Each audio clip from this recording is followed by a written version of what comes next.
Greetings, YouTube. Today I'm going to review Psionics Unleashed from Dream Scarred Press. This is an update to the 3.5 Psionic system for the Pathfinder rule system. Now, before I go any further, many people, most who are probably watching this, have heard of the 3.5 Dungeons & Dragons Psionic system. This is an update for Pathfinder. It contains all of the OGL material modified by Dream Scarred Press to bring it up to date to the changes that the Pathfinder rule system made to the OGL to all the other core elements. And the one thing that seems to be the most contentious point of the entire Psionic system that was invented for the 3.5 rules is how power points are used in the game. Now, in this, the power point-based system, as in you spend power points to fuel the psychic powers that characters in this supplement have. Originally published in the Expanded Psychics Handbook, and I've done a review of that here on my channel. It was an at-will system in the sense that as long as you have power points, you can keep using your powers over and over again until you've depleted your power point cost. And I think, quite frankly, it was the best spell point magic system I have ever encountered. They called it Psionics, but you could file the numbers off and call it something else, and I still think it was one of the best spell point systems ever invented. Now, the point of contention is the number of power points that you can spend on any one power in a round. So I'm going to make this really clear and try to eliminate as much confusion as possible. You can only spend a number of power points equal to your manifester level, your psionic class level. So if you're 5th level and you want to spend points on a power, you can only spend 5 points. That's it. It's a direct 1-to-1 ratio. You cannot spend more than 5 points if you're 5th level. Now, there is a feat called Overchannel. And what this does is it allows you to temporarily have a higher manifester level, a higher class level, by burning your own hit points. And you're literally pouring your life force into your psionic abilities, and it bumps your manifester level up. So say you use this feat, and you are 5th level, and you now are manifester level of 6th level, you can spend 6 points. Because you are temporarily considered to be a 6th level manifester. You still can't have any more points spent than you have effective manifester levels. I hope that's clear. I hope it doesn't get confused. So now, on to the review. I'm going to use table of contents as my show notes. Here we go. What is Psionics? About power, Psionics Unleashed, why the changes, and a message from the authors. Always pretty standard introduction stuff. One of the nice things about this is this book is in print. So if you'd like to get a physical copy of it, you can. With all the fluff and everything they've added in here, all the descriptive text. It's all in one nice handy little book. It's all been updated to Pathfinder. So this is your go-to resource if you want to bring Psionics into a Pathfinder game. This has got everything you need. Next we do races. First we have the Blues, a psionic race of goblins. Kind of a cool idea. The Dromites, they were from the OGL 3.5 Psionics book. They are a short race, small race, of insect-like humanoids. I kind of like the Dromites. I think they were interesting. They're gregarious. I like gregarious insects. The Dagurs, they're the bald dwarves. I can't remember how you say their name. But they're in here too. They've always had a certain psionic flavor, even back in the days of 1st edition, I remember correctly. The Elans, which are a race of created beings, most often humanoid, kind of what the Illithids, the Mind Flayers become in a much later date in time, but essentially you become adopted by this race, they turn you into one of their own, and you're now a member of a psionic race.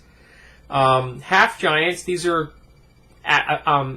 Dark Sun Athos giant, half giant with the serial numbers filed off. Well done. I don't like the name half giant. I think I would probably use this race mechanically, but I'd probably call them, say, like the Grix from Harp. Much more flavorful racial description than half giant. I don't like the idea of somebody calling me half anything. The Maynids, which are emotionally fueled, chaotic race with an affinity for the ocean, because they see a parallel between themselves and the ocean because of their unstable emotional state, which is kind of a cool theme. I like that. But oddly, they have a racial proficiency in flail. I don't grasp that. Flails are originally agricultural tools. If you have an affinity for the ocean, why aren't you using a cutlass or a trident? So I don't get the flail reference. Then we have the Ophidians, or Ophidions. They're snake people. And the Zephs, which are kind of hyperactive pseudo-human race. Some of these are directly from the 3.5 OGL. Some are new. And we have the classes. We have 4 classes: the Scion, Psychic Warrior, Soul Knife, and Wilder. The Scion has been updated in the same way that they updated the Wizard, making both the Wizard much more interesting and the Scion much more interesting. It was very flavorless before. It was basically just a bunch of bonus feats and access to powers.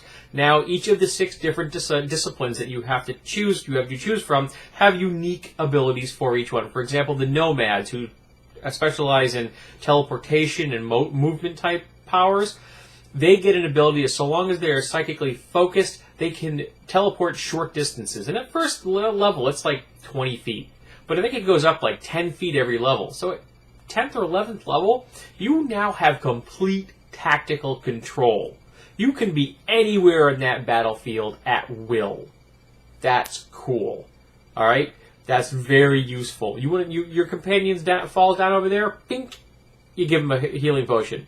Big bad guy over there is about to do something you don't want him to, pink, you're behind him. I like this. It's cool. The Psychic Warrior. The Psychic Warrior get a slight revamp. Now they have themes, so you choose which kind of like warrior school that you were a member of to become to focus in the class, and it kind of has almost like a little ranger-like feel in the fact that they have certain weapons styles they pick up. Very similar concept here for the Psychic Warrior. We have the Wilder, which is a class really suited to the Maynids because they fuel their psychic abilities with an unstable, risky kind of emotional force. You know what they tap into themselves on a very instinctive level. I kind of like that. Now I saved the Soul Knife for last because it's going to be the most controversial. Because the Soul Knife was the red-headed stepchild of the old psionic rules, because it was a class that never seemed to fit. It should have been a full BAB class, and it wasn't a full BAB class. It should have had some more ability and flexibility in the class's one feature, which was making a psychic weapon in your hand, and it didn't. They've fixed this. Full BAB class. Lots of weapons options. You get weapons options every other level in this. They're called blade skills. For example, say you have a psychic weapon that's a single-handed weapon, you could add a hook into it. Makes bleeding damage. You could give it the disarm or the trip characteristic. Say you have a two-handed weapon, you can give it the brace ability. Okay, so there's all kinds of weapon skills that you can add to your soul knife, your soul blade. Now the soul blade manifests at first level, and you have three options: a light weapon, which can be made into two light weapons if you'd like to do two weapon fighting, a one-handed weapon, or a two-handed weapon. One-handed and light weapons can be thrown as the throw mind blade ability at first level, and you get a bonus feat. And your bonus feat is your choice between weapons focus, power attack, or two-weapon fighting. So again, you can become, from the get-go, you can be an effective two-weapon fighter, an effective sword and board fighter, or an effective two-handed fighter from the beginning. You can also choose round by round, if you want, what type of damage your weapon produces: bludgeoning, piercing, or slashing. This solves every single problem anybody ever had with the soul knife. This fixes it. Excellent work. Worth the price of this book alone, right there. Okay, then we get into skills and psionics, skill descriptions, specifically auto-hypnosis, knowledge, spellcraft, and use magic device. These are important because they've gotten rid of psionic psycraft, and use psionic device, rolled them into spellcraft and use magical device, which makes sense. Streamlines things, makes things a little easier, means your skill points are not being diluted. They've also gotten rid of almost all the feats that made psionic items, rolled those into the item creation feats that are from the standard core rule book. So, saving people feats, that's a good thing. Psionic feats, item creation feats, meta psionic feats, they're all in here. Psionic focus, how to maintain it, what to do with it. A lot of the abilities that are in this supplement are either based upon keeping your psionic focus or expending your psionic focus. And the abilities that are tied to expending it tend to be a little more oomph for your effort. But of course, now you've spent your psionic focus, which you have to now get back through a concentration check. So it makes sense that you get a little more bonus out of spending your focus than you do in maintaining it. Then we have the psionics themselves, all about how to manifest your powers, the power descriptions, like how they break down each description, like all the different meanings, like duration and range and things like that. You know, the spell description concept. Then they get into how you add your powers, and if you want to use the psionics or different rules, or you want to have psionics be the same as the arcane and divine magic. I always have transparency. That's the way I prefer them. I mean, arcane and divine magic are transparent to each other. Why not just add psionics in there along with the rest of it? Then we have the psionic powers themselves in Chapter 5, and it's, this almost 100-page list of all the different psionic powers and how they're used and what levels they are, like the spell point system, like the spell system in the core books. Then we have some prestige classes. The Cerebromancer, which is all about fusing magic and psionics together. The Elocator, about movement. The Metamind, about becoming really good at tapping into your mind and making the most out of your powers at the sacrifice of your own well-being. Frantic Slayer, Psionic Uncarnate, Psion Uncarnate, which is about becoming a bodiless psionic being, pure thought. I thought that was very cool. Psionic Fist, a monk psion fusion. Pyrokineticist, which is about using your psychic powers to fuel your desire to burn things up, man. This is for all the firebugs out there. This is your class. Of course, you could probably change the flavor to any other of the energy types if you wanted to without too much difficulty. The Thrall Herd, which is all about making people your slaves.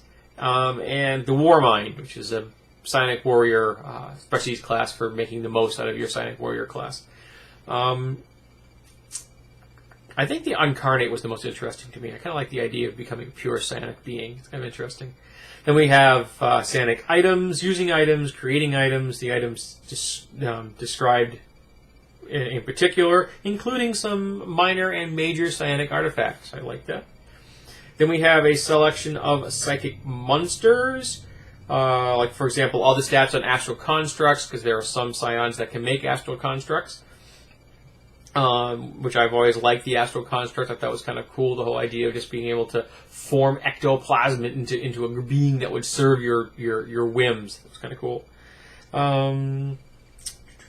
Intellect Devourer, which is a classic. I like the Intellectual Devourer. The Puppeteer, which is all about controlling others. I like that. The Temporal Filcher, about manipulating and stealing time. Thought Eater, another classic monster from way back, and the Unbodied, which is kind of the dark side of psionic beings. So this supplement has everything you need if you want to put psionics into a Pathfinder game. Like I said, it's in print, which is good because the expanded player psionic handbook hasn't been in print for a while. It solves all the problems that the Soul Knife has.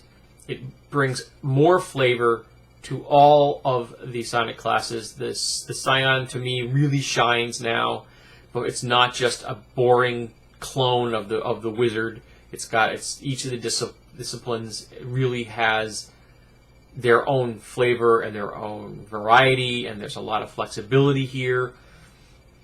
The thematics are much better. I like this book. I thoroughly enjoyed reading it. I freely admit I did not read every single power in the book. There's a lot of powers to read. But I read all the ones that I had been familiar with before, and a couple I hadn't, just to see if they'd changed or if they'd, thrown something at me I hadn't expected.